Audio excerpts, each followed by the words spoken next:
Interview on Friday, NBA star LeBron James accused President Trump of using sports to divide the country. Let's watch. What I noticed over the last few months, that he's kind of used sport to kind of divide us, and that's something that I can't relate to because I know that sport was the first time I ever was around someone white, you know, and I got an opportunity to see them and learn about them. What would you say to the president if he's sitting right here? I would never sit across from him. You would never? You didn't want to talk to him? Nah. A few hours later, the president tweeted, LeBron James was just interviewed by the dumbest man on television, Don Lemon. He made LeBron look smart, which isn't easy to do. I like Mike, apparently referring to NBA star Michael Jordan. Politico's Annie Carney points out that Trump's tweet came just before the one-year anniversary of last summer's white nationalist rally in Charlottesville that turned violent, writing, a LeBron tweet served as a reminder that the president has done little to ameliorate that low watermark of Charlottesville as one of the defining images of his presidency. We are back with our roundtable, Basil, Susan, and Caitlin. And Basil, I mean, the context of the president lashing out like that. I remember I saw it come in on Friday, and it's like, whoa. Right. And in some ways, this is a familiar thing. He has a history with Don Lemon. He once said nice things about LeBron James, but now LeBron's going after him. He goes after LeBron. But when people start saying that this crosses into something racial, it's because we just showed it in the tweet there. When he says low IQ, when he says dumb, it does seem to apply more. He does seem to apply it to people of color more. Yes, and he's been consistent in that regard with the NFL players as well. I think at its core, this is about race. He does not like African Americans that challenge his authority and his hegemony over what he perceives as his control over government and of this country. It is at its core racial.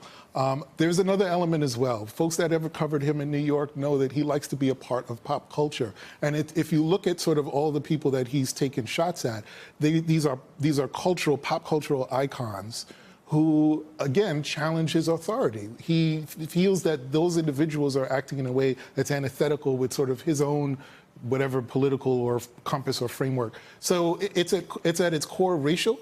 And I also think it's him feeling that he's not a part of the group that he wants to be a part of. Well, and that's the other part of this, too. I think it's a broader story, too. I think where Donald Trump, the reality star version of him, there were Comedy Central. He was embraced by pop culture in a lot of ways, in a way that now he's just, public enemy number one to them. And he was successful in pop culture for a long time, but now he is president of the United States. And even as a candidate, remember he said the Mexican judge?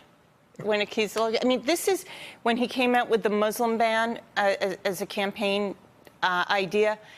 Donald Trump is racist. And what's also, and I don't want to say worse, but it's in the political realm, what he is doing is now bringing in race to appeal, to bring forward part of his base to get him behind. Not his entire base, but he is using race as a mechanism to appeal to the worst part, frankly, I think, of the Republican Party, and actually use that as a unifier. And that is disgraceful, and that is not what the President of the United States should be doing. We keep talking about him in terms of pop culture and maybe as a candidate, but this is the President of the United States. And LeBron James said, we talk about what divides us.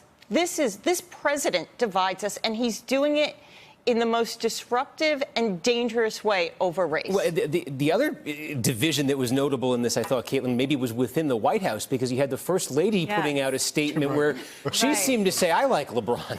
LeBron is such a beloved figure. I mean, I went to school in Ohio. I have lots of family in Ohio. He is such a beloved figure there, which actually separates him out from some of the other athletes that Trump has gone after who may not be as compelling as LeBron James, who in the bigger point of that interview was, of course, to talk about the school that he's opening and all of these kids whose lives he is going to change by virtue of him opening up this school and providing opportunities for him. So I think the president picked a fight that nobody wants to be engaged in. Even supporters of his in the state would say, would raise alarm about that. What's interesting about the NFL part, when Trump goes after that, there's a lot of that is strategic. And I've talked to Republican campaigns, Senate campaigns, who say that, yeah, that's fine.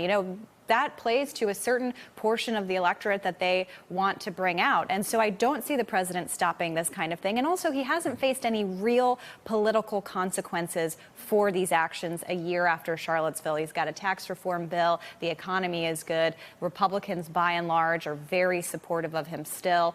there haven't been real political consequences yet, perhaps after the midterm. And we'll see tomorrow if, we'll see how this special election goes. Maybe the Republicans win it, but, if the Democrats were to pull this out, if it's close, it gets to that situation where you could chalk it up to anything, and there'll probably be people out there saying, hey, if you didn't go after LeBron, you don't lose this thing. Our roundtable. Hey there, I'm Chris Hayes from MSNBC. Thanks for watching MSNBC on YouTube. If you want to keep up to date with the videos we're putting out, you can click subscribe just below me, or click over on this list to see lots of other great videos.